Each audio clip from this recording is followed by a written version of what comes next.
Hello, and welcome to Research the News. This week, we're talking about Venezuela, the birthplace of Simón Bolívar, the liberator of South America. It is home to the world's highest waterfall, some of the best chocolate in the world, and a place where gasoline costs 8 US cents per gallon. In the 1970s, Venezuela had the highest growth rate and lowest inequality in Latin America. But since 2014, it's been home to the second largest refugee crisis in the world, next to Syria. Now, most of us know about what's happening in Syria. Because of their civil war, they have had 6.6 million refugees and have received $20.8 billion in aid since 2011. And the US has contributed more than $12 billion of that. But in comparison, Venezuela has had 5.4 million refugees, which is only about 1 million less than Syria, but has only received $1.4 billion in aid, which is 6.7% of the amount given to Syria. And that's only since 2015, so 4 less years. The population of Venezuela before the exodus was 30 million people. So that means that 18% of the population have left their country, their homes, and their family. This is in a country that has the largest oil reserves of any country in the world and is ranked 12th in highest freshwater resources. But now, a single bottle of water costs nearly 40% of the monthly minimum wage. Less than 20% of factories are still in operation. Passports can be confiscated at will. Citizens can only withdraw what equates to 50 US cents per week from their bank accounts. And most importantly, 96% of Venezuelans live in poverty, and 70% live in extreme poverty. This became personal to me when I met a friend who came to America from Venezuela in order to escape the conditions there, but more importantly for her, to support her family back home. She brought her cousins to America as well and provided them with a place to live, all while sending money back to her family in Caracas so that they would be able to survive. And not only that, but one day I saw a scar on her leg, and I asked what it was from. She calmly told me that she was at a protest that was organized against the disputed president Nicolas Maduro when police opened fire on the crowd. She dove behind a car, but was hit with a bullet in her leg. And at that moment, I realized that she was way more badass than I would ever be. And today, we're talking with another friend of mine who left Venezuela in 2015 to come to America as a political asylum seeker. His name is Gonzalo Veloz, and we're going to hear his experience on the turmoil in Venezuela as we try to figure out what happened. This is Research the News.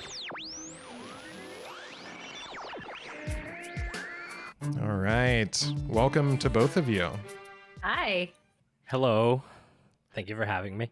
Yeah, thanks for being It's very on. exciting. And yeah, I'm looking forward to the conversation. And yeah, everyone I think knows Gretchen at this point. Most of the people listening will not know Gonzalo, but I would like to say that whether we always talk about, if you don't agree with what we're saying, keep listening because you'll understand what we're talking about. With Gonzalo, I feel like whether you're liberal or conservative, you may feel a little bit uncomfortable with what he has to say because one of the things I love about him is that he doesn't pull punches. But I think it's a great firsthand experience, and I hope that if you disagree with what any of us are saying, you keep listening so you can understand where we're all coming from. And as always, we're live, so there'll be no edits to the podcast. We just want to have a free-flowing conversation here. And we're going to start out by talking about, as we always do, some of our biases when it comes to this topic of Venezuela and the politics and life in Venezuela. So, Gonzalo, I think since you're the guest and by far know way more about Venezuela than both of us, do you want to talk a little bit about your biases and your experience? Sure. The situation of Venezuela, a lot of people in the outside world understand the crisis and has seen the crisis and think of the crisis started in the early 2010s. But beyond that, the crisis really started in 1998 when Hugo Chavez got into power. After 2 coup attempts, then he finally got power through elections. And then from there, it's been 20 plus years of this crazy roller coaster of all sorts of, a lot of antagonizing the US and a lot of oil and a lot of money and a lot of crazy stories and a lot of surreal things. that has brought us to this moment that we're in the present day, right? Probably the second biggest refugee crisis in the world, that it's not going to stop. The most underfunded refugee crisis in the world. One of the most dangerous countries in the world, one of the highest inflation rate in the planet, probably, and the list goes on and on and on. So yeah, I was born and raised. I grew up, spent all my childhood, all my teenage years there, and then I moved here in 2015 because of the situation, and seeing the everything from far away has been very eye-opening, because you get to see a lot of things from a comfortable point of view, and you get to analyze things with a bit more like thought and less emotion. And and Venezuela has also, with everything that has happened here in the past 4 years and the polarization in the politics and all that, has become a topic of conversation from both sides of the political spectrum here and in the world. So I think it's really important that and I appreciate that we're having this conversation. Yeah, I appreciate you being on. And I think for people who are unaware, you said you think it's the highest inflation rate. It's insane, man. I think the last I saw it was 200,000%. It's crazy. The US, for example, I think in the 70s we had like 12% inflation, and that's what got Jimmy Carter out of office, and the US was going crazy. But there's actually a new dollar they issued with 5 less zeros, because money is just basically worthless. Yeah, there's been all sorts of adding zeros and taking zeros throughout the years. Yeah.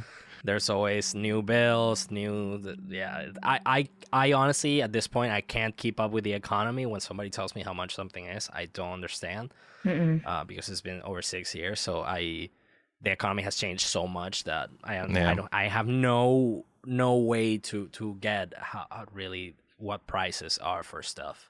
Yeah, I mean, it's crazy. And I think that's going into some of my biases. I think in general, I do have friends that are from Venezuela, and I've heard a lot from them about the situation, and I've tried for a while now to learn about what's happening. But I also am someone who is a free market person, and I am scared of socialism and communism. When I say scared, it's I think that there are often good intentions. I don't think people who want to have socialist societies have bad intentions and want people to suffer. But I think that when you look through history, it's not been something that's been executed well at all in many situations. And so my bias is against socialism, and I think that's something that we're going to talk about today a little bit, and that's just kind of where I lean towards. Gretchen, you want to talk a little bit about your biases in relation to politics or Venezuela? Yeah, I have a few acquaintances from Venezuela, but I don't have any friends, people that I talk to on a regular basis. So I'm actually really just interested to learn about your views about Venezuela, what's happening there, what you've gone through, and then how you view our country, collective, what it's like here versus there, and if there are any concerns that you have here. I'm very liberal, so I like the idea of social programs and what they can do to help people. I am not in favor of socialism. I don't think it has worked. And I think that it's when you look at socialism, it can go into communism. So then that worries me, where the government can actually take more than what it should and have a lot more say in what it should. So that's kind of where I lean. I think in terms of my biases, I think a few years ago when I just moved here, I would have said, yeah, my biases are against the left and all these things. But now, after living here for so many years, I think my biases are more against interpretation of politics. Because when you see I think the polarization here in the United States is a great example of the polarization of the rest of the world. Yeah. Right? You have right wing that, it's very pro money and pro, and you have Nazis coming out of the woodwork, and you have all this stuff, and this horrible movements are coming up. They're very pro money, very anti people, very, and then you have a left that is just more like formed by the anger of the youth, right? And the anger of a lot of people that feel that life has been unfair to them, yeah. and it's a reaction. And like, I think both sides of the political spectrum are reactionary to each other.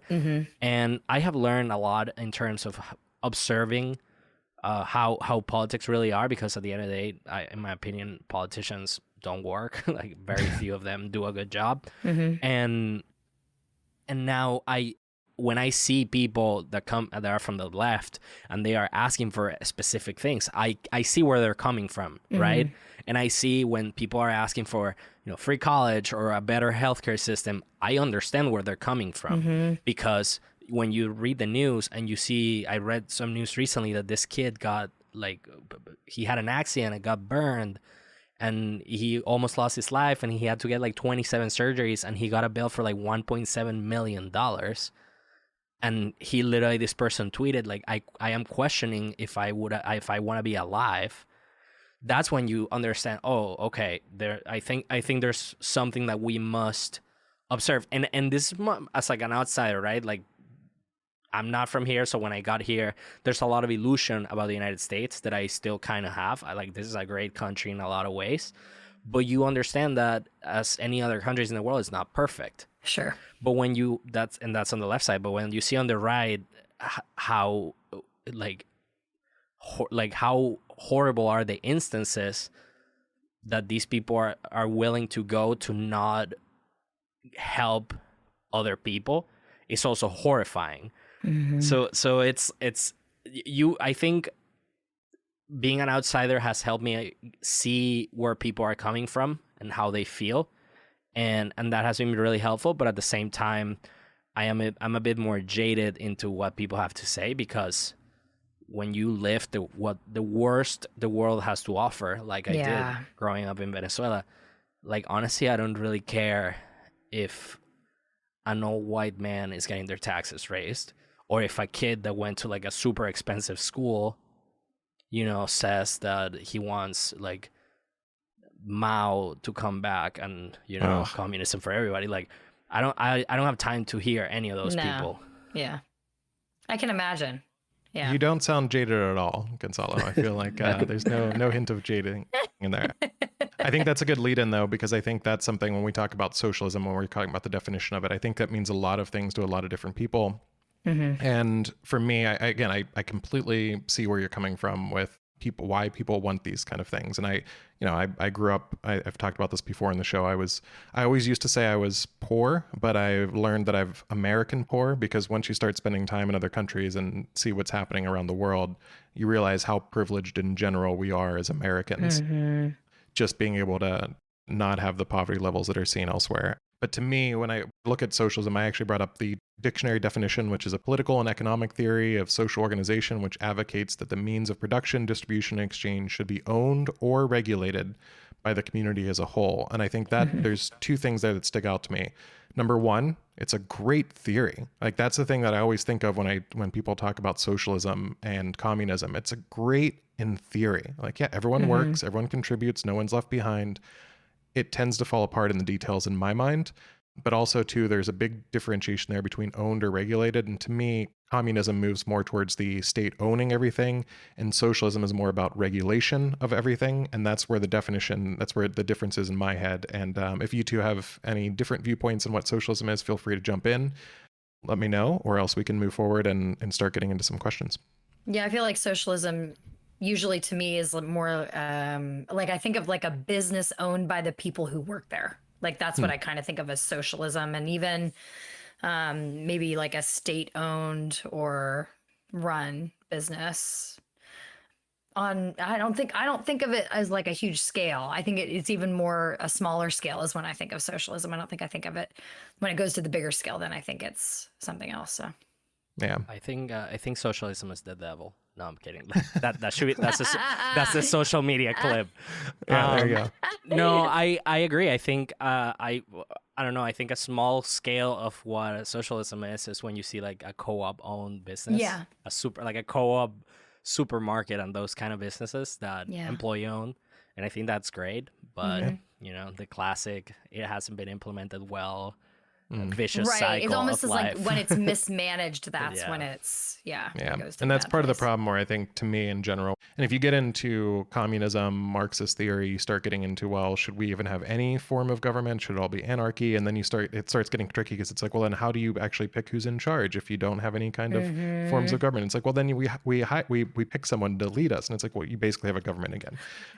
So it all gets very tricky. And I think that that's the thing that for people on the right, and you'll often hear me talking about, some of my people from an economic perspective, things like co-ops and employee-owned businesses, some of them have done well. And that I think that totally fits inside a free market economy. I think if people want to band together and start a business, I just think there should be less regulation in general. And I think that's moving on from this because I don't want to get stuck just in the definition of socialism. But I think that's where the regulation comes in to be a problem for me as someone who owns a business and has to deal with so many regulations about some of the stupidest things.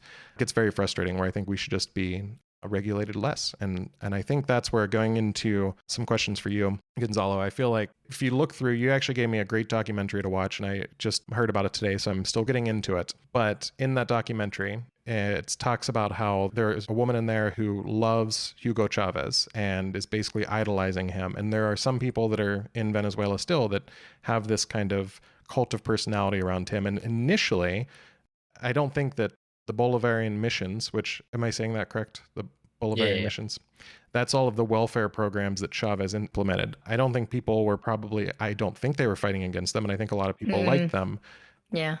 And those Bolivarian missions, from what I understand, cover a lot of things. It's, healthcare, it's free housing. There are so many things that it covered. And eventually it kind of collapsed in itself when the oil reserves went down. But in your opinion, growing up in Venezuela, was that done initially with some good intentions? Did you ever see any benefit personally from them?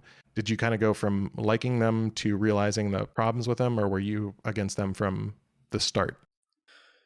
So when Chavez got in power, I was very young. I was a kid, and I didn't understand a lot of what was going on. But of course, I heard a lot. I heard a lot. Family, adults would talk about how they're going to destroy the country and they're giving everything away for free. Because the premise of Chavez was putting the middle class and the rich against the poor against the middle class and the high class. Yeah. And the thing, because I don't have any issues with the social programs, what I am against are, well, first of all, they would say they would start something and then they would steal all the money. But at the same time, were the lies around a lot of these missions. You go and you talk with somebody that it's not from Venezuela, about Venezuelans, public school system, and they're like, yeah, Chavez brought public school. Public education in Venezuela has been free since 1870. Yeah. That's a fact. But of course, Chavez did a good job doing the propaganda that he was the one that did it. And same thing with like public health. Public health has always been free. But then you got, you rebrand all these programs and you put whatever name they came up with, because what they will usually do is change the name of like the program and make it something that would resonate with the people. Yeah. And they would just rebrand stuff. And that's the thing. I remember I was fortunate enough that I didn't have to go to a public school, because the public school system got very deteriorated very quickly when Chavez got in power, and the public health system as well. My family did the effort and they put me in because like there would it's not like here that a private school is just something very unattainable. It's like there's private schools of all price ranges in Venezuela. So I didn't see firsthand the as a student the education system, but I had a lot of friends that went to public schools and it was crazy. It wasn't good. Like there's a lot of crime happening there, because there's like the problem with Chavez got into power. It's not only the economics and all this stuff, it's also the social and cultural aspects of the country that went in absolute decline.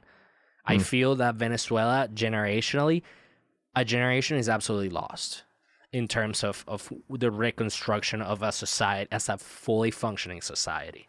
Because you have over 5 million people that left, And then you have a very big mass of people that believe in Chavez and their brain is absolutely washed and there's no way back from that. Mm-mm. And you have these people are still in power. So it's like a chess game that is like there's no place, because even though if Chavez and Maduro and none of them are in power tomorrow, the country's culture and society like fibers are so deteriorated. Mm-hmm. So it will take, in my guess, and this is something a lot of people say, like at least 20, 30 years after these people are out of the power. Because like the other part is, even though the public missions and programs existed, they stole all the money. So they exist, but they don't exist. You go to a hospital and there's nothing. Mm-hmm. You go to a school and there's no supplies. So it's like a carcass of something at this point. Yeah. Mm-hmm. Because they just stole everything. Do you think the majority of why everything fell apart was because of the mismanagement and the corruption? Yeah, absolutely. And their resentment. Yeah. Because then it became, the government is giving us this program, so this is just for the people. So so it's almost playing them against each other and creating more issue, which we know that all. But then the classic thing when they would start a program is, I don't know, just a random example, not coming from facts, but just as an anecdotal example, that usually what would happen is we need 50, we're gonna build a school. The school in reality costs to build $2 million. We need 50. And then this guy, the guy that said 50, right? Oh, it was 30. Oh yeah, 15. And then like it goes from like a budget of 50 to a budget of 2. They don't fully build the school, and a bunch of money got stolen, and the school ends up halfway built. No school for the kids. Everybody's screwed, and everybody stolen money, and goes on and on and on and on. Yeah. And when you had the height of the oil prices, when Chavez was like in the early 2000s, it was just like. So powerful. Things I was reading, it was just like a big party. Like basically they were just like, let's just spend this money and make us. And then there was no reserve left. And when everything ran out, it was just they stole everything. Yeah. Like they say Chavez, when he died, he had over $5 billion in a bank account. Yeah. Not a shock at all. As kind of another example, I was watching a documentary and they were talking about the energy grid there, and there was basically a 6-step process this guy was talking about that just repeats. You first allow the electric grid to deteriorate. Then you say there's an electricity crisis. That allows you to award contracts without a bidding process to your friends. Then you negotiate inflated prices, you purchase scrap instead of new equipment, and then people die because of outages, but the government gets richer. And I feel like that kind of goes right along with what you just said happens, and that's just wash, rinse, and repeat to different situations. The power grids thing was a beautiful moment in Venezuelan modern history, because that's when the corruption of the people, the poor, the government merged with the corrupt high society. Wow. Because the people that did that were kids that came from very wealthy families, very rich schools, and they did a pretty good dent in the country, like economics, because they would they would know somebody instead of any sort of government institution. They would bid for the contract, they would get for the contract, they would inflate the contract, and they would steal all the money, even though these families are very rich. They come from, like, I don't know, imagine like the son of Robert Kraft, for an example. I don't know, it's a super random, like super rich person, but like he gets into that game and he makes $2 billion in a very short amount of time just with like these government contracts. There's a book, it's like a fiction book, but at the same time it's not. It's called The Adventures of Juan Planchard. There's 2 parts, and it's about this character that he's like a rich kid from Caracas that he gets into the scene, and he manages to get some contacts in the government to get some contracts, and he becomes like super rich. And it's like a very, very good description, because like the author had insiders into those circles that gave them everything, and there's parts of the book that they explain, because there were like the very known corruption circles that there was, that a lot of people got part of, was the power grid situation that was through like government contract licitations, and then there was one through the foreign currency exchanges. And this one is a bit harder to explain, but like in a simple explanation was, if $1 it's the equivalent to 4 bolivares. So 1 to 4. 4 bolivares get you $1. But you can only get up to $3,000 at that price a year. That's it. Yeah. You can't buy more. Of course, that creates a parallel black market, right? That the prices, if like we're talking about 1 to 4, in the black market could have been 10,000 bolivares is 1.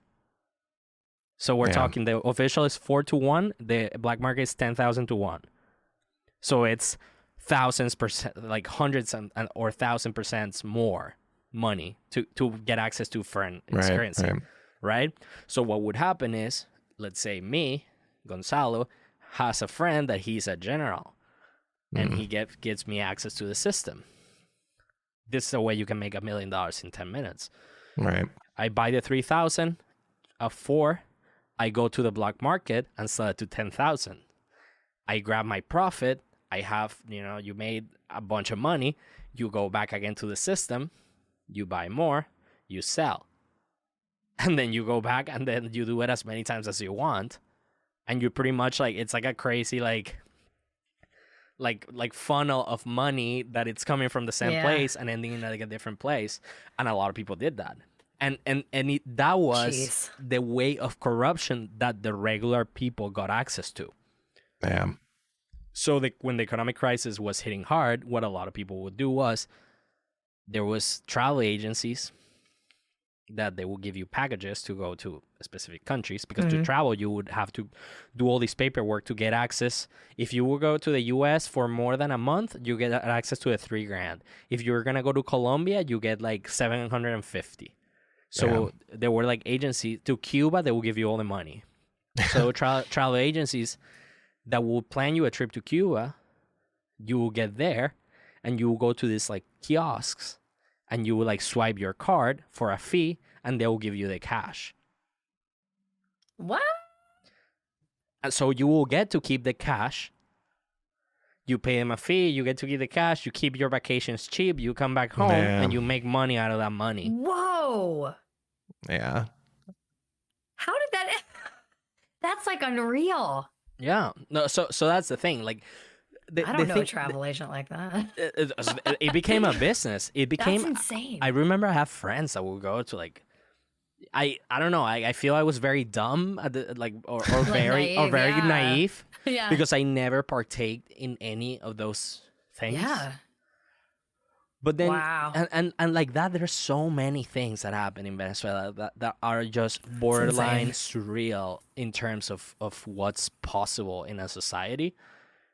And then, that that's the thing. Venezuela got absolutely broke. And then the government and people, of course, the people that were swiping the cards, those are the ones to blame. Right, about those are the bad guys. So you're talking about like somebody that like swiped a card for like $3,000 in like Curacao, or you're talking about the guy that did a contract for like $2 billion for a subway system that never got built. Like it was they were a government for the people, but all about blaming the people about what was going on. Well, and I think that goes into another question I have, though. Originally, I was going to ask, why do you think this isn't in the news more?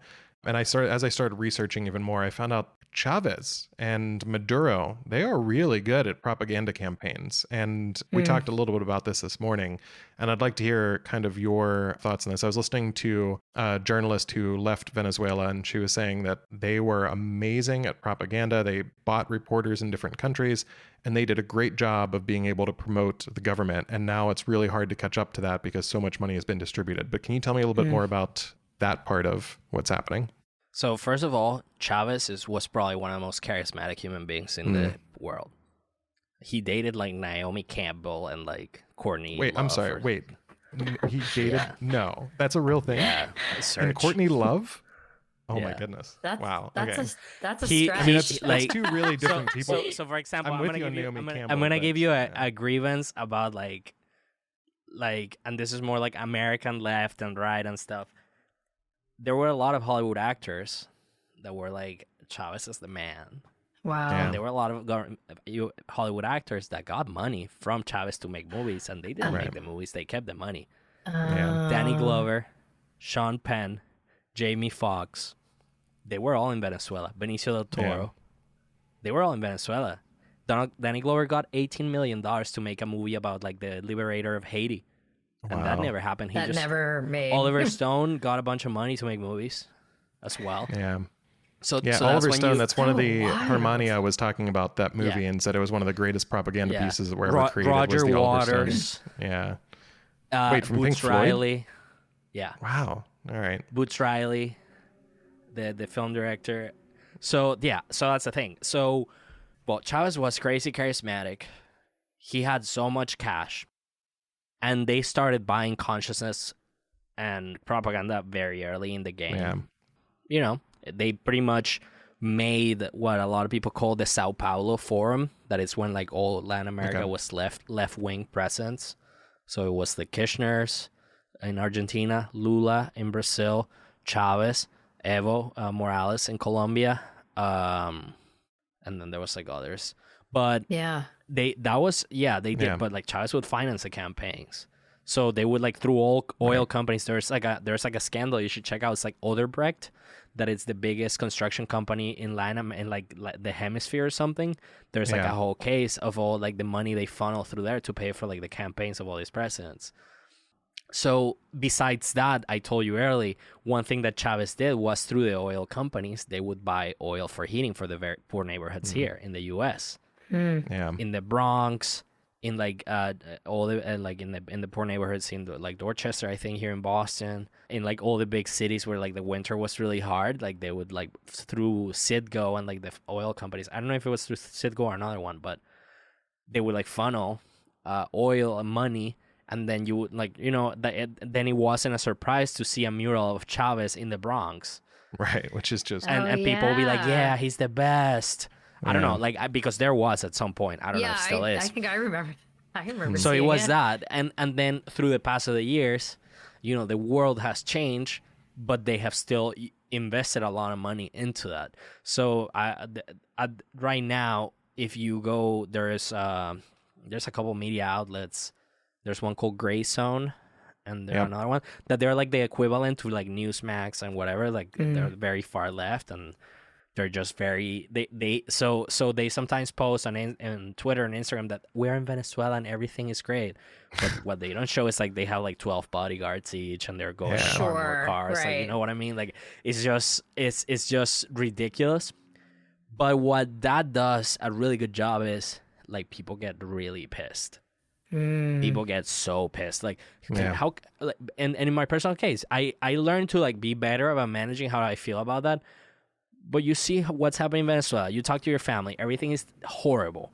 It's miserable, and then you see a gringo, like you see an American doing, oh yeah, this is awesome, Venezuela is awesome, Maduro's the man, and like a T-shirt of Chavez. And the thing is that propaganda has reached like American universities, right? And a lot of people, there's photos of the founder of the Black Lives Matter organization with Maduro. Like that's how far the money has gone. Yeah. And that's when it becomes a matter of interpretation once again. How do you interpret politics and like what's going on? For me, and this is more like a very mixed thing, right? I support the Black Lives Matter movement, but when you talk to me about the founder, she can, you know, right? No, I have no interest about talking about her because exactly, yeah, same. She does propaganda for a murderer, right?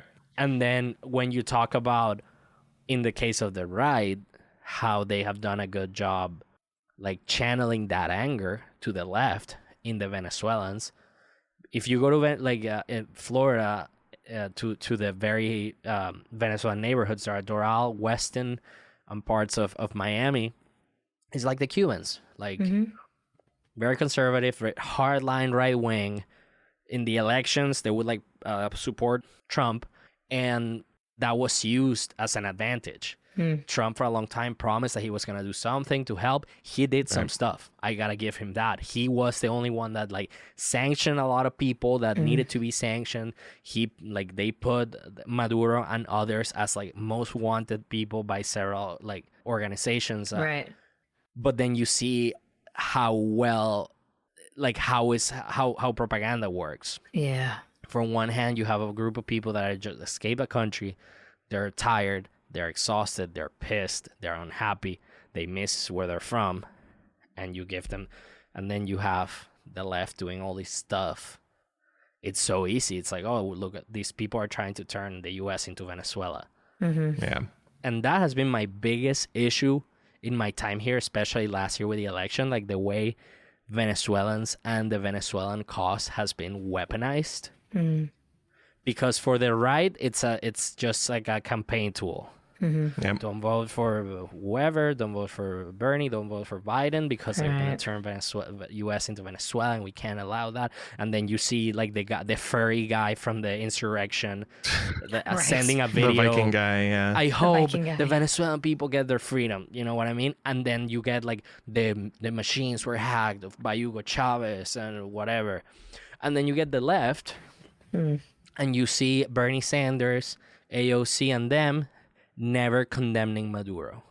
Yeah. They keep it like in a very they keep it in the gray area. He's the president. He's bad, but he's the president, even though like there's like the constitutional president that is Juan Guaido. Right. That's like the other part, like the Venezuelan parallel government thing that's like a lot going on there. But then you get that Bernie doesn't say anything.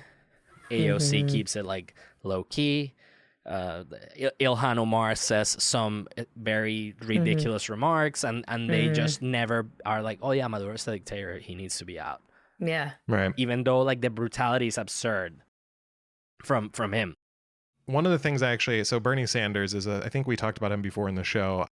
Whether you like his policies or not, which I don't, generally speaking, he seems to be pretty consistent, and he seems like a real dude. Like, I'd love to grab a beer with Bernie. That would be a cool thing, and talk to him. I did read recently, he did say some things about Maduro and condemned him. I know now the rest of the squad, I haven't seen it from them, but at least he kind of came back. And going back to kind of using it as a pawn, when I was doing some research into what Bernie had said about Venezuela, it popped up that he had said that the American dream lives in Venezuela. And then when I researched a little more, I found out that that was an article that was posted on his website that was attributed to him.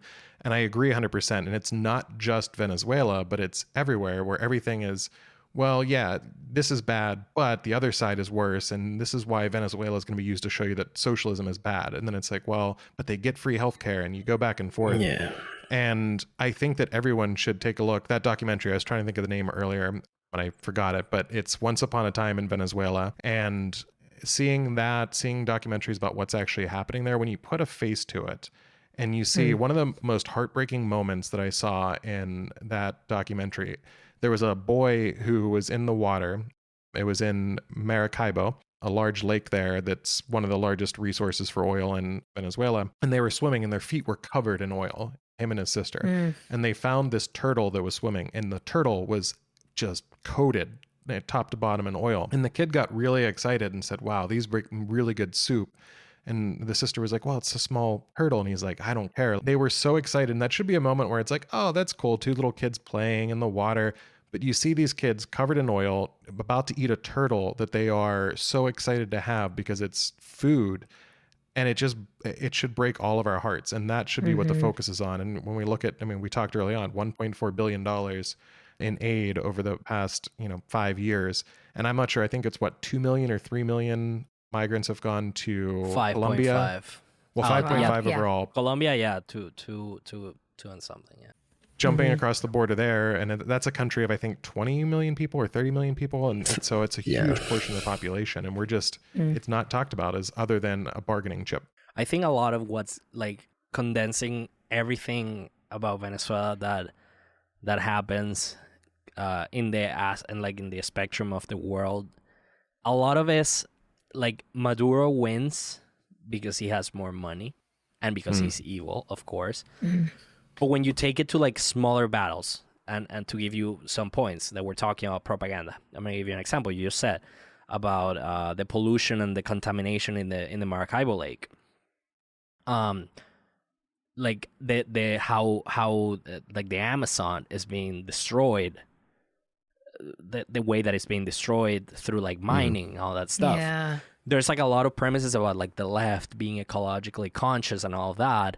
But when you see what's happening in Venezuela, it's horrendous. But it's never gonna be in the media because like Maduro it's one of the boys in the club. Yeah. So like you see like how, for example, Greta Thunberg or whoever activist talks about Brazil and Bolsonaro, that like what, like that guy, it's a case, but they talk about him and the destruction of the Amazon there. Bolsonaro's destroying the Amazon and all that because, but then you see what's happening in Venezuela, that it's Maduro that is doing stuff that is way worse, and there's nothing. Right. And that's the sad thing, and that's what angers me, because there's so many things going on. It's such a it's such an uphill battle for Venezuelans. And then in the case of the U.S., everything is happening in Venezuela, and then you get a kid from Northeastern University come and tell you that Venezuela is awesome because X, Y, and Z. They have never been there. Like, that angers me. That pisses me off so much. I try to keep my calm, but then I try to understand, like, okay, where's this coming from? But then you realize that, like, the people are too polarized. Like, I think that it's very hard to be a way back to fully understanding that the world is a bit less binary than black and white, Democrat, Republican, communism, fascism. And I think that's something that has been lost in a lot of people, like that the world is not binary. Decisions are not binary.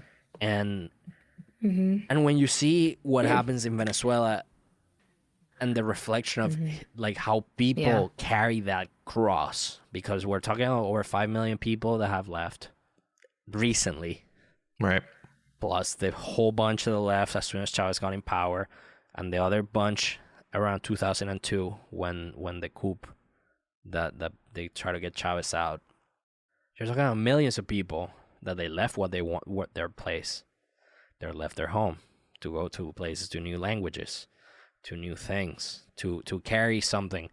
And then you get, every day you're humiliated by the Venezuelan government. You don't get access to passports. There's no embassy. You get you are a fifth-class citizen, right? You are an outsider in every situation. You have no rights. That's when it's hard. That's when it's hard. That's when when I talk about it and I get pissed. Yeah. Because it's like, it's not only how our country's awful, it got destroyed and all that. It's just that we go out there, we put our best effort into, carry on, and they still manage to make our lives miserable. Right. The Venezuelan government. And in my case, that I'm lucky to have a nice life, right? That I have a good job, and I'm not, that I don't have like 7 roommates and I wash cars until 3 a.m, like a lot of people do. I did at some point. Like I went through my thins and thicks, but just the fact that I see my fellow Venezuelans going through what they're going for, crossing from Venezuela to try to go to like Argentina or Peru on foot, or I saw some news. I don't know if it's true. I couldn't research. They arrested like 87 Venezuelans in the Mexican desert trying to cross the border.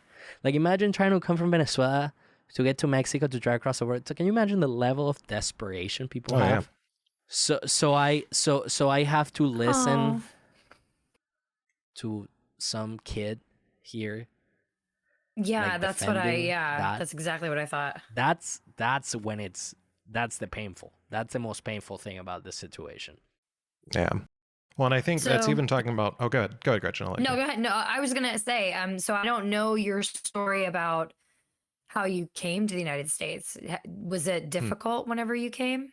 I was fortunate enough. I came here to like a film school program.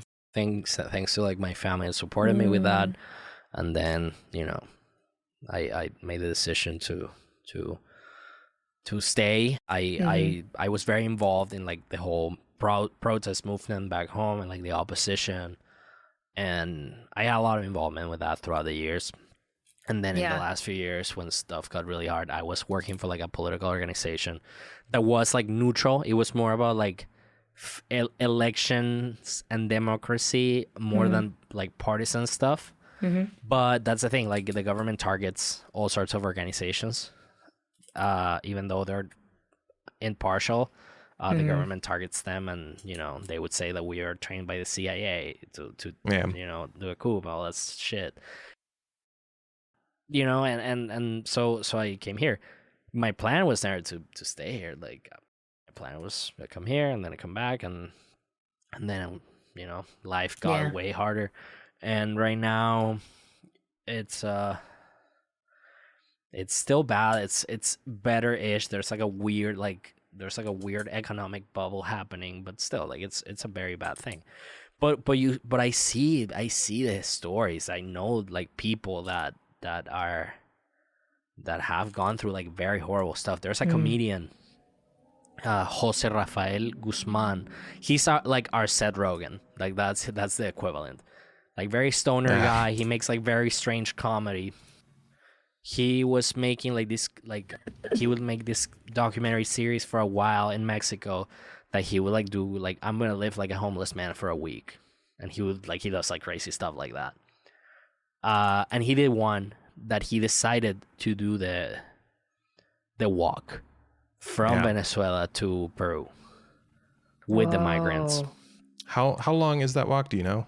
It's like 2 weeks. It's like, oh my that's God. crazy. No, it's like ridiculous. Like people like and then he met this group of people, and like the stories are so sad. Like, oh, what do you have? This is all I have with me: a little backpack with like 2 pairs of shoes and a T-shirt, and you're walking through like the Andes that is freezing. Yeah, These people are, like, you know, they get to like a small town in Colombia, they pawn some stuff to get some cash for a bus, and it's millions of people are like that. Yeah. Dozens have died, frozen, ran over by cars. So it's just like the most. It's horrible. It's heartbreaking. Because when you talk about the Syrian crisis, that it's really bad. Yeah. That's in the so far away. This is here. Yeah, it's like we're so talking close. about a flight Miami Caracas is 3 hours. Yeah.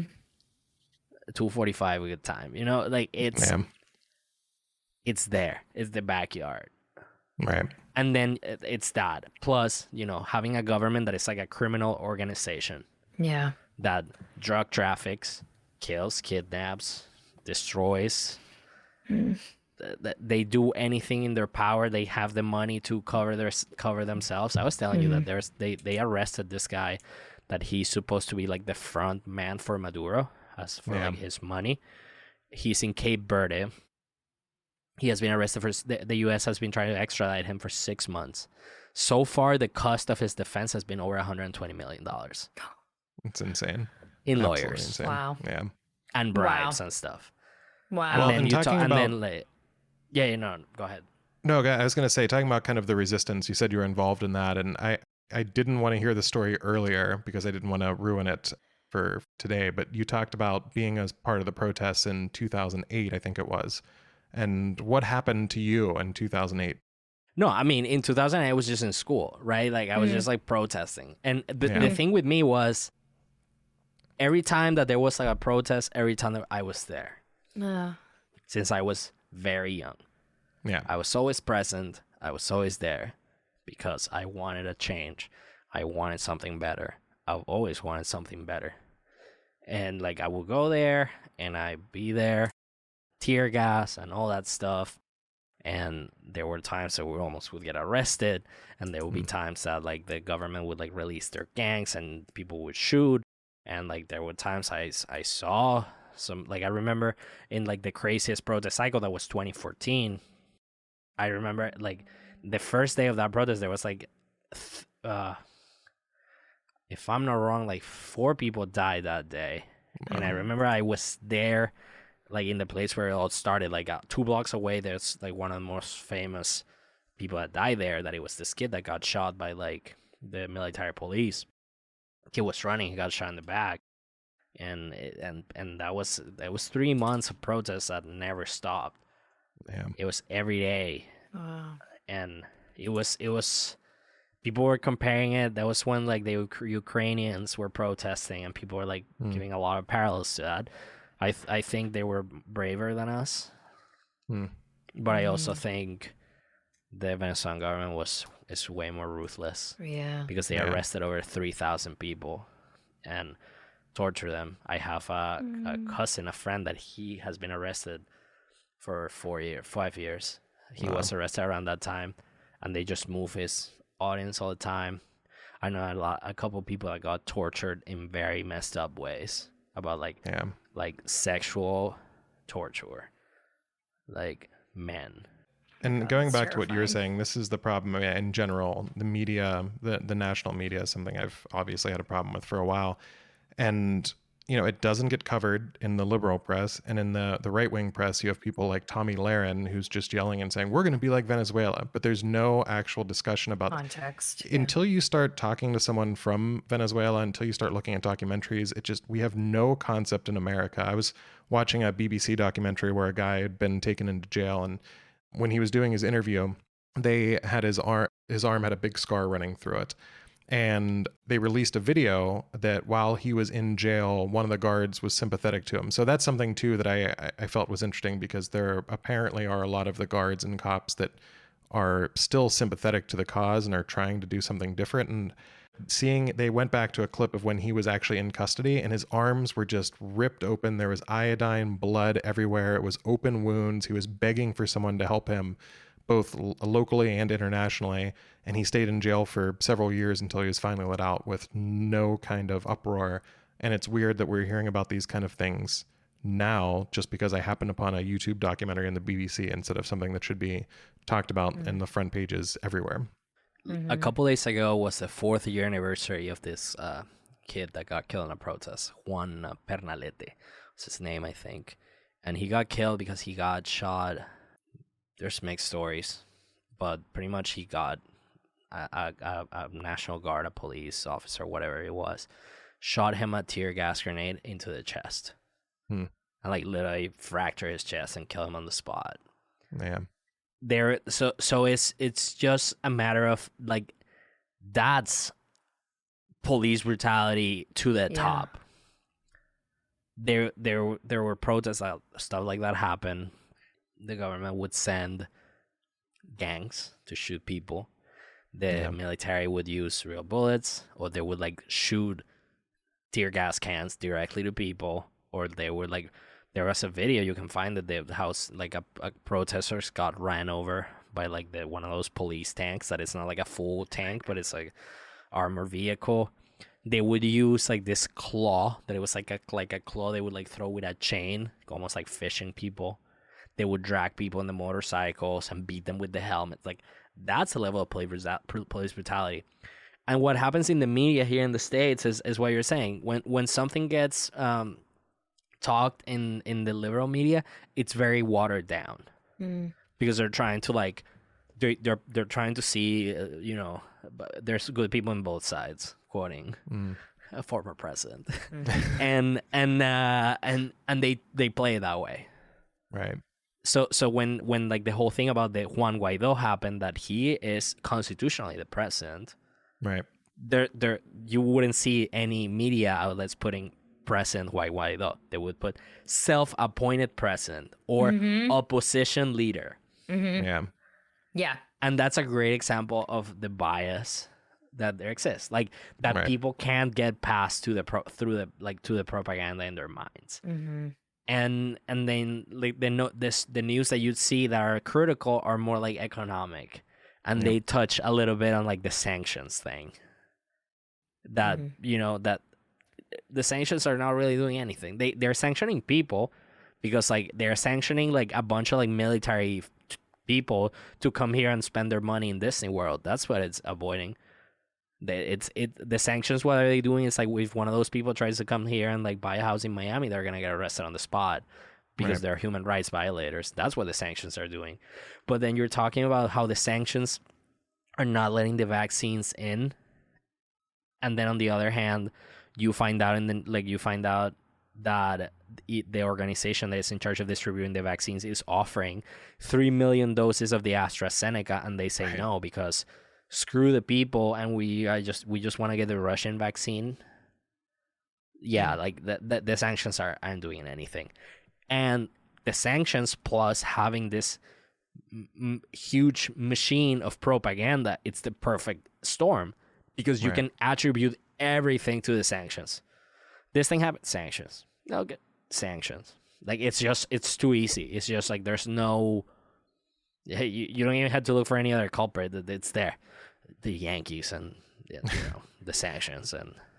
Well, we get blamed for a lot, and I think that, I mean, obviously, we have done a lot of bad things, but I think, I'm clearly often very frustrated with the left media, but I'm also frustrated by things where Donald Trump, I think, actually had a chance to do something good, and there are two things that really bothered me in that situation.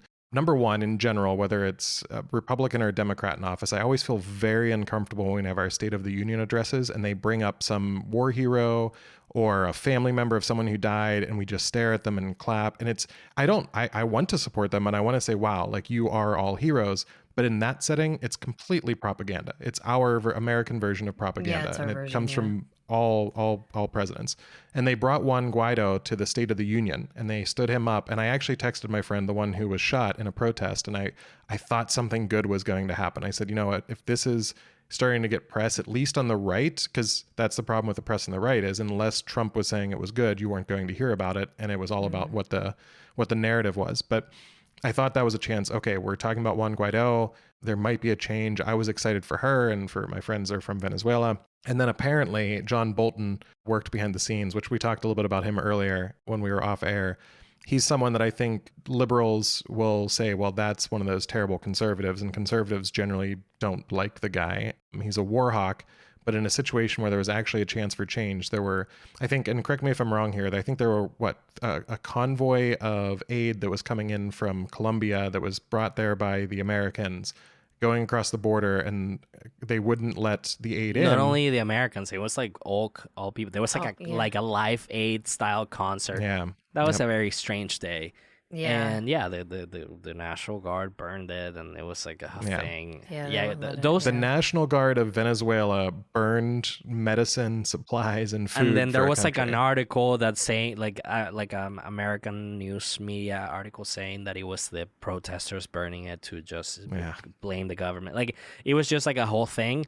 And I remember those days when Bolton and Abrams, what's his name, the guy that did like the Nicaragua thing. I forget that he was also in the government.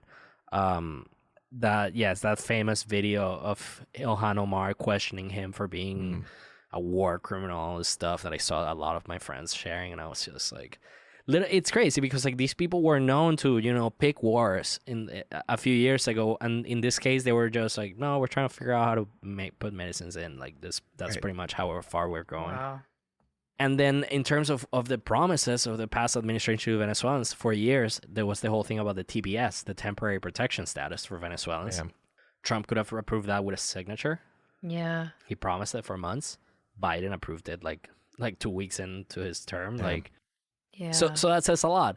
This guy the past administration wanted to capitalize on the Venezuelan, the support he had from the Venezuelan community.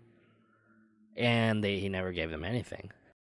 Right. And that's the thing in general, like our government, say that our government is better than what's happening in Venezuela by far, obviously, but we don't get things done. And that's where it becomes so politicized. If Biden signs it, there's going to be a lot of people on the right who are like, well, why are we doing that? Why are we protecting these people that aren't even our citizens? And then if Trump would have signed that, people would have been like, look at us. Like we are helping people. And the same goes in the left and nothing gets done. And when you look at what's happening in Venezuela, it's so disappointing. And I just hope at some point people can actually start talking about these problems and moving something forward. But I don't know. Do you ever see that day happening? I mean, I think that goes to either of you, because that's my biggest fear in this country is we become so polarized that we can't move forward. And I don't know. Does that ever change? What makes that change? I mean, I told you early my thoughts. I love that, Biden is by far not perfect. I find him that he's a very charismatic guy, and he's doing his thing. But I appreciate that he's doing a better job than everybody expected him to do, and that is pissing off the far right and the far left, and that's awesome. Yeah, because do you see them, like, everybody's just absolutely livid because the bar was pretty low. it was. It was. Because the bar was, you have on one side, you have what's the name of the guy that did like sex trafficking and like all those weird Congress Matt people Gates. that- Okay, well, let me just say, I hate when people use Matt Gates as an example of Republic. I think most people hate that dude. but it's that guy, and then like the woman that would like set all the insurrection stuff, and then you have AOC and the other people on the other side, like just trying to make everything about them. And then you have Biden like doing his thing, like he shows up, he does the work. There's things that he could do better, yes, but that's the other part of that is hilarious about politics here. Biden got in the office, and you would see all the like the Marxist youth. Oh, why you haven't done this? Why you haven't done that? It's just like they think politics is just whatever they do, like that people wake up and you make stuff happen this way. And then you have the right on the other side. This guy is gonna destroy it. One thing that I find hilarious, for example, with like Biden talk about like the tax things, and then you see somebody that makes like $10,000 a year and whatever. How is he gonna tax the people that make for more than $400,000 a year? Like, you're literally never gonna see that amount of money. Why do you care so much? Like, and so yeah, I think we are. I don't think that's gonna happen. What you're saying, that we're gonna get back into this groove, but I think since there's a generational change happening, and a more humane generation coming in right now, a lot of that generation is very radicalized. But I think once they age, and they they graduate college and they start getting jobs and stuff. And living life. I think stuff is gonna get a bit more stable. Because I also think that people are also very tired of the polarization. I definitely agree with that. I'm afraid though, this has gone borderline cult-like, and I think that's even going back to when I watched that documentary. It was so funny seeing that woman she was holding a doll, an action figure of Hugo Chavez, and talking about how she was hugging it. She makes anyone that comes into her bedroom touch a picture of his face. It was amazing how much she worshipped him. And all I saw in that, I thought I saw a bunch of people with their big Trump signs hanging off the back of their truck, and then I saw a bunch of people that talk about how AOC is the next coming of Christ. And we idolize these politicians in America, and that's destroying us. Like that. And this is, again, coming from someone who eventually does potentially want to run for office. You can't trust politicians. Like, that's no politician out there I can look at and say, you know what? Bernie Sanders, Mitt Romney, they seem to do what they want to do, and you can pretty much mostly count on them. Even if you disagree, you can say, all right, well, at least it seems like you're coming from a place where you're actually believing what you're saying. But that's part of the problem with Trump following John Bolton versus people who are actually living through what was happening in Venezuela. And you bring up these props on both sides. Here's the props that we're going to use these people for, and then not solve anything and wait until we need to have something happen where we can bring them back into the mix. Oh, there's a crisis over here. Let's bring those poor Venezuelans in to show that we need to go fix this. And it's just become a mix. But I think you have a little more hope than me, because I feel like we've been so indoctrinated now, and because of social media, we get into these bubbles. But I think that's why it's important to have conversations like this where we can hear it from the horse's mouth. No offense, but what's actually happening.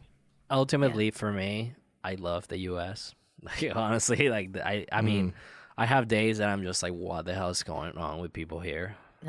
Why are they doing that? But ultimately, I love it here. The opportunities that I have gotten here have been incredible. The amount of people I have met that are so influential in the world, that I have met and I have had the opportunity to talk to, and all the good jobs and stuff that I have done, and ultimately, that's what I take.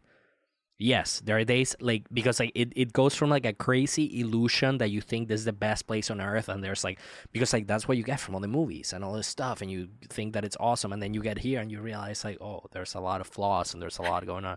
But when I take it to my personal my personal experience, like this place has given me so much in so little time. Like that I had to cram years of life in 5 years. Like to be, you know, up to what my peers are up to. And this is the kind of place that lets you do it. Sure. It's tough because like sometimes I feel like, yeah, this is a country that like it's run on how much you work, and there's not a culture of rest. No, but there's definitely not. But it's like this is a country, if you want to be rich, you're gonna be rich. Like that's how it, you know, there's many ways to skin a cat. That's one of my favorite American sayings. But but if you just try to do what you need to do, you get there. Like I feel there's a lot of systematic and institutional issues that don't allow people to get to where they want or should be. Absolutely. But I feel there's also workarounds. I feel there's also a matter of, and this is like very, very like you gotta pick up yourself from the bootstraps, but it's true. Like you show up and you do what you gotta do, and you and opportunities are real and true, and that's never gonna change. The American dream, it's absolutely alive, even despite what people might say. But I think it takes a little bit more of humanity for it to be better. Yeah. Right. I think the work part is pretty good, but I think once this place achieves a better state in how their humanity and people like appreciation and all that stuff, like I think that's when it will be back to be when it what will it change. was. Yeah. Well, I think that the humanity is a great way. Gretchen, I have a couple questions to wrap up, but before I do, is there anything else you want to ask Gonzalo before we go? This was like really wonderful. Actually, I do have one question that I thought of. You said your cousin is down there in prison, but are your parents? Where are your parents at? So yeah, my parents live in different cities. And then this cousin of mine, it's more like a family friend. I'll add that to clarify that. No, I don't know. My dad texting me. It's like, who's in jail?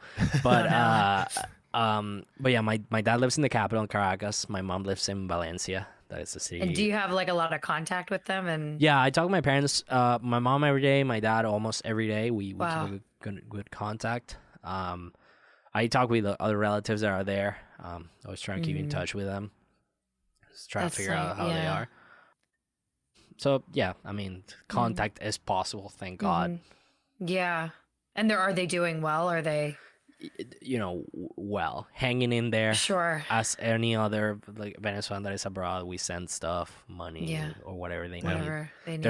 There's a hide in the like door to door like carrier companies. Like there's so many companies that like you can ship boxes of stuff. Oh wow. And it's hilarious because it's like a huge business. So it's pretty much like it's crazy how organized it is at this point. I sent some boxes to my parents, and they tell you, oh yeah, to the boxes, and they just to give you prices. The reference is the Home Depot boxes. So yeah, to send a Home Depot, like the medium Home Depot box is $50, up to 70 pounds. So you up to 70 pounds. So you grab the box and fill it out with stuff. That's cheaper than sending a box across the country, quite like honestly. Legal stuff, but it's through ship. So it takes like 3 weeks. Yeah. But you know, and then like they pick it up or they deliver it to like the address. Wow. And there's like companies, so many of those companies. There are some that like pick up the stuff in your house. In this case, they send you like a UPS thing, so you can send the box from where you are to their offices in like Florida, and then they ship. They send it. No, it's crazy how it has become a system. That's wild. Wow. Well, I'm glad your family is okay. Yeah, I think definitely. My dad's watching. Yeah. Hello, Gonzalo's dad. Now, I have a question for you. I had this drink. I forget what it's called. Just tried to Google it. Kwas. It's fermented. It's some kind of fermented or malted drink from Venezuela. Have you had this drink? Kwas? Kwas? Is it not I don't know. It's made alcoholic? from like He's like, no, it's not. It's or Malta. Is it Malta? Oh, La Malta. Hell yeah. Maltina? Malta is the best. Maltine. Yeah. Hell Oh, yeah. see. It's the best. Man, I would love to go to Venezuela sometime once everything is when it becomes safe to travel again.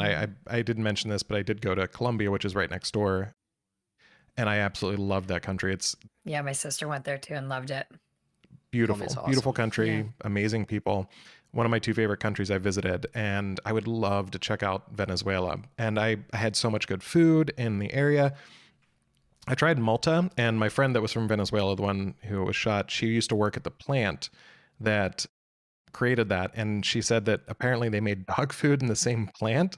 And Yeah. I didn't know that because she tasted and she's like, "What do you think that tastes like?" And I was like, she was like, Barley. "Isn't it amazing?" And I was like, "It kind of tastes like dog food." She's like, "Well, you know." And she actually told me that they're made in the Oh. same plant. I don't think that's one of the rare things where I feel like It's- everyone I've met from Venezuela absolutely loves it. But man, that is Malta is insane. It's so good. It's like such a Oh. filling drink. Like Yeah. we have a joke that it's like you drink one of those and like you jump and you're full. You can go to the next meal. yeah. but no, the thing is in Venezuela there's one of the few companies that have survived is called Empresas Polar, and it's the biggest company in the country, and they pretty much feed the country. Oh, wow. Yeah. It has been one of the few companies that has managed to not be taken over by the government. Right.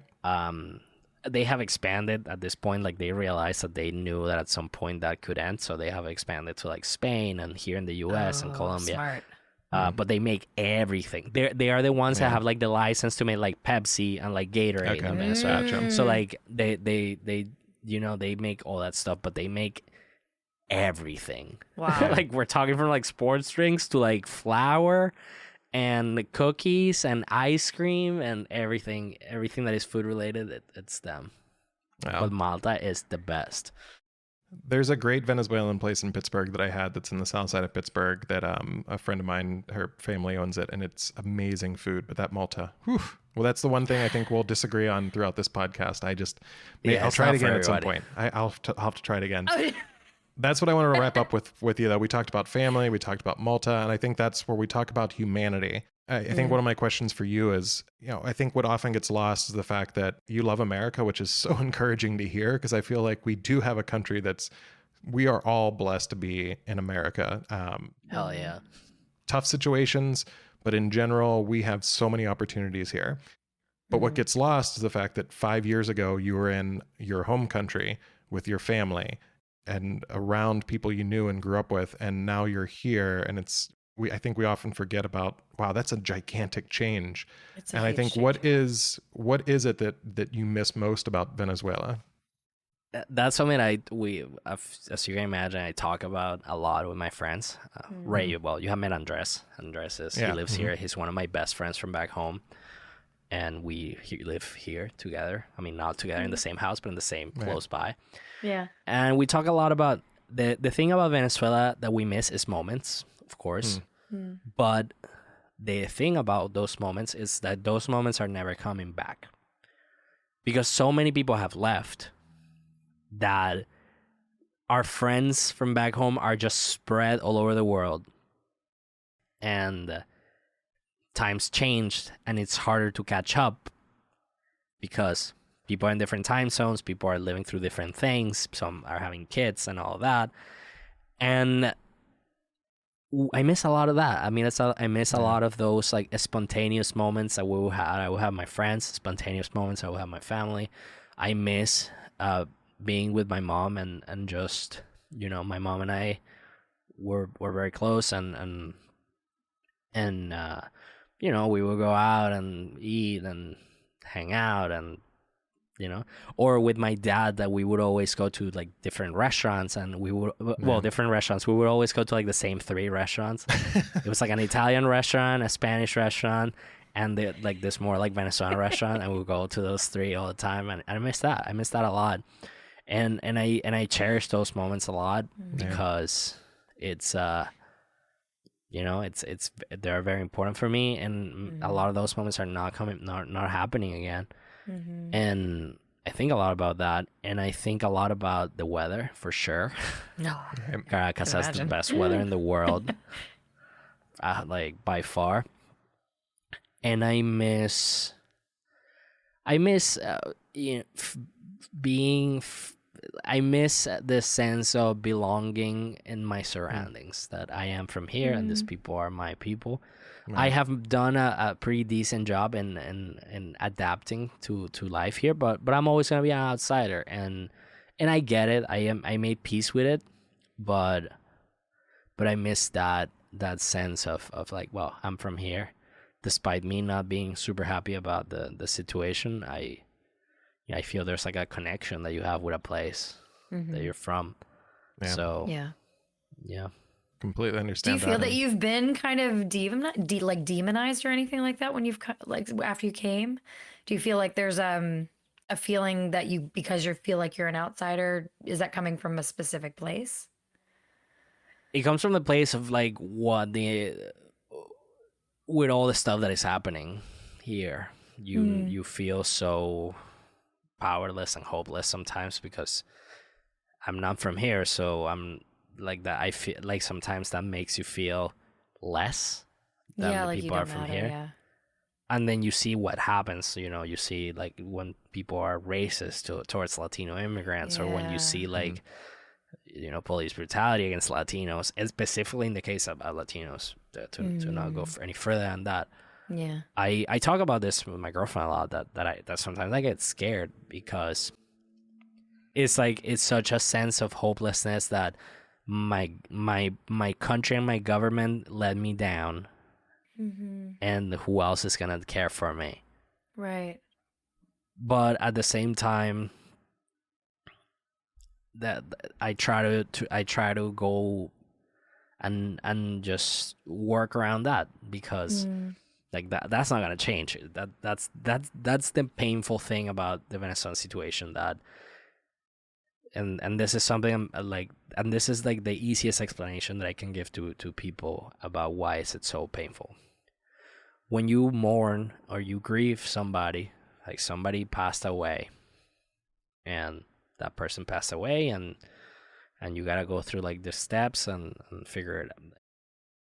But when you have to leave a place, you are pretty much, it's like your own funeral almost. Like, because you are leaving who you are behind to go be somebody else in a new place. And in the case of Venezuela, it's like there's like so many circumstances that just like you go, and there's like a door that locks behind you, because there's no there are no guarantees of going back. And that's very tough. In my case, I accepted that, and I made peace with it, and I decided that my new life was going to be my new life. And there's a lot of people that have a really hard time dealing with that. I see it. I talk to a lot of people that they just process it in a way that they just feel they're going to go back at some point. I made peace with the fact that I might never go back. Yeah. Or if I go back, it's when I'm in like my 50s. Or to like go and die there, like Sure. But at the same time, I have a pretty awesome life here, and I have a better life, and I'm a very successful life, a very happy life. Not a lot of people can say they work doing what they love to do in a different country, doing their thing, getting paid well, and living a good life. Not even people from here can say that. So why am I gonna just beat myself with feeling less if I am doing so well? Okay. Well, I love that. Gretchen, we're going to wrap up. I'm going to come back to you, Gonzalo, and just ask you what's next, what we should be doing when we talk about Venezuela. But we always wrap up with things that Gretchen and I may have learned here in this conversation. So Gretchen, do you want to go and talk about what you learned through this conversation? Yeah, I feel like it's just even thinking about humanity and understanding what's going on in other countries really puts into perspective what's happening here. I think hearing you talk about being a transplant, coming here and your feelings about being here, it's almost solidified my view of what's happening at our border and how we are treating people that are coming here and how I use the royal we because of course we're not all doing it, but we all have a hand in it, and we all can prevent it and we all can speak up about it. But the demonization of people coming here and how we treat people that are different than us in general, and people that are just different, and why that's a bad thing and why people make it a bad thing, and it's not a bad thing, it's actually really a wonderful thing. Also, just your stories they were shocking and were almost dumbfounding to me that they could happen and that they have happened and that they're continuing to happen, and that your poor family is still there, and that you're away from them. And I think Ray and I both know what it's like to go through loss. I mean, I think everybody, well, unless they're very young and they don't know what it's like to lose a part of yourself, meaning from family members or marriages or whatever. Going through a trauma like that is very heavy, and it has lasting implications. And I feel like people that are coming here are really seeking help and seeking a better life. And you're kind of the poster child in my brain now of what it can be and what it should be. And yeah, that gives me a lot of hope that we can really change what is going on here more, than what we can change anywhere else, but here most of all. Well, I think piggybacking on that, you've always been my poster child. I have a poster of you hanging up in my bedroom since I met you up in Boston. So from my date from the Boston Globe. Oh my goodness. Actually, that was, I wasn't planning on telling the story, but very quickly, Gonzalo was actually in it was a newspaper. Tell the story. You're going to tell it better than I do. Yeah, it's so the Boston Globe does a thing called a dinner with Cupid. So they match you to go to on a blind date, and then they make you answer questions and write about it. And it was a big thing at the office that I used to work at, and of course the news spread pretty quickly, and Ray had a photo of the article. Yeah. Oh, I took a picture of the article, and when I was texting him, I was like, "Oh, what is that picture? I forget what it is." And I zoomed in, and it was him and the woman from the date. Like that's his profile picture in my phone. Is that Boston article? Awesome. So that's that one blown up real big in my bedroom. But on a serious note, I think that I agree with what everything you said there, Gretchen. I do think that the one thing that I'm a little different on is the fact that I still go back to kind of the hopeful side. There's parts that I'm obviously clearly there's parts that I'm down on, but what's happening on the border, Gonzalo and I talked about this earlier, kind of offline. It's been happening for so long, and again, it's one of those problems that has been used as a political football, and no one tries to solve it. But generally speaking, I mean, we are a country of 360 million, 370 million people, and there are people who are racist. There are people who are communist. There's all these ists that we could use about other people.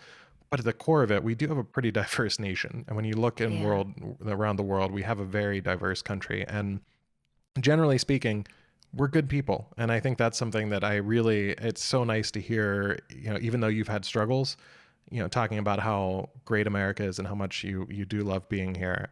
I think we got to root out the bad, but I think there's a lot of good to build on. And, I met you, I think briefly after you got here, apparently. I didn't realize that, but you got here around 2015. I was in Boston in 2016. So you were still fresh to the country. And I mean, I never thought of you as Gonzalo, that Venezuelan guy. That never came to mind. It was just like, oh, Gonzalo is cool. And he's funny because he went on this date. And, And I partied like an American too. Yes. Well, no, I think you partied like, from what I understand, a Venezuelan party's like, because Americans couldn't keep up with you. So yeah. But I think in general, that's like, I think that's the beauty of this country is, we do have our problems, but I do feel like there's so much good, and I hope we can capitalize on that and start having these kind of conversations and start moving forward and trying to fix something. But thank you for being on the show. And that's what I want to ask you is, what's next for you? I mean, what is it that we could do to help Venezuela? Listeners could do? What is it that we could help interpersonal relationships? solve all our problems with immigration and Venezuela in the next 30 to 40 seconds? Well, I think first and foremost, try to listen more to the stories. There's a lot of journalists out there doing the job and talking about stuff that matters. And they're unmasking the propaganda, and they're putting very active efforts in doing better. Second, it's just a matter of find content that you can see more of the stories. Like I told you, that documentary, Once Upon a Time in Venezuela, it's heartbreaking, but it's very powerful because you really get to see how everything has happened in a very, like a microcosmos of it. And the other part, I think, in terms of what's next, I just think, keep doing this kind of stuff, because I think it's very important in this current world with all the news and the propaganda and people that are just out there to spread ill-minded information in a world that has a lot of very naive people. It's important that things like this happen, because it takes the power away from them. It goes back to what the information and journalism and the truth is, and more about the commercial news, that what it is right now. That's the importance of this kind of initiatives, and that's the importance of the freedom of press in countries like Venezuela, having the journalists that go there and do the research and come back with the truth. So I think keep doing stuff like this. I really enjoyed this conversation. I really support this initiative, and I hope you guys keep hashing out important stuff. Oh, thanks. That's our goal. And I will say, just to kind of wrap up here, we have some links up on the website already, the links to the documentary, some links to some of the other materials we read going into this. I encourage everyone to go to researchthenews.com and read up on what's actually happening. And I think we'll also, too, I'm going to ask you for some journalists that are good journalists that would be someone that's giving unbiased information. But I think one of the moments, and I'll just wrap up on a kind of a positive note that just, I think, would hopefully bring people together. If you watch the documentary, we talked about this right before we went on air. One of my favorite parts in that movie was this little boy was on a boat and he was fishing with his sister.